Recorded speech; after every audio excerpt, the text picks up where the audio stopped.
Hello everyone and welcome back to Rebel Brick. I'm kind of doing a touch-up video on our presses that we were working on in our previous video. I have the lights on. Looking in the camera, it looks like these are kind of on the bright side. I will kind of disconnect them here. This is just a battery powered, I got this many years ago, just a regular power brick. Uses regular AA batteries. That's what I'm using here. So as I set this up, and I will unplug this one so it doesn't keep playing with the camera. This is the second one. This is the first one we were working on. I think this one worked out a little bit better, but it's probably because I already had something to kind of base it off of. The wires aren't quite as clean on the inside. I tucked them away on the inside there, but seeing that pretty much everyone's not going to see them, I think that worked out pretty good. We have a print on here, so we have our print. I just have, essentially I got a villain here kind of printed off. Somebody else had taken a picture. I don't know who it was. Whoever it was, I kind of borrowed their picture just to do this. It's not really meant to be a big scene thing here, but that would be like a box art cover for our fantasy factory here. I think having the lights on the inside is a nice touch, so I got the lights on the inside here, have the lights on here. One of the things I kind of noticed when I was wrapping this up is I meant to have this wrap to go on the lower side here, and I kind of fouled up here, so I had to kind of do a course correction on the next one, because I already had this one kind of pretty well built. I was like, well, I'm gonna let it just keep going and we'll figure things out. And unfortunately I do see some of that stuff when you actually go into factories, how things are kind of course corrected on the second machine from the first one. So I kind of did that. That came out a little bit better on the second one. I ran out of bricks here, so I used angle bricks that I have. So this is a 1x2, but it's got that extra finger that kind of comes out. I was thinking of having a light here, but the way it all worked out, I have light, light, light, and light. There's no light in the middle, and there's only 4 lights on that strand, so it worked out okay-ish. And I'll plug that back in. Hopefully it doesn't mess with the camera too much for you. Uh-oh. I think my power brick is starting to have issues. It is getting old.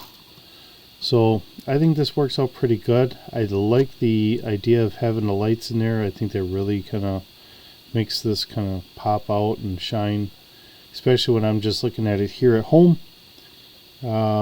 But that is our new, more industrial looking press.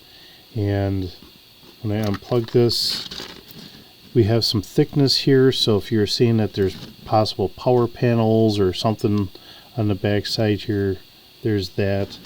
I think if I want to upgrade this at all, what I might do is I might make another small, or a 1x1 by whatever this is wall, so I can put maybe some window panels or door panels on there, so it looks like you're getting in there to maybe do some maintenance or work on a circuit breaker or something like that. Otherwise, I'm pretty happy with how this looks. Kind of comes down, looks like it would actually do a press of some sort, so that way we can get our colors here and make this look alright. Matching this up to what I wanted it to be. This picture is a little bit big, so if I do nope, I got some tan ones here. If I make it onto regular blocks, these are L shapes, but it'll work. If I do it, if I was to pretend that this is our box to put our figures in, I can tape that up, but I'll have to make this picture a little bit smaller. So in that regard, I think it'll work out pretty good. I just have to kind of work on the scale here a little bit so we can get that to work out. That way I can take some of my pallets and I can work them up, make it look like we're doing a business here. But at least now I've got a couple presses I can have off on the side. They look a little bit big. They look like they should be there, so I think that works out a lot better than the little ones I had before.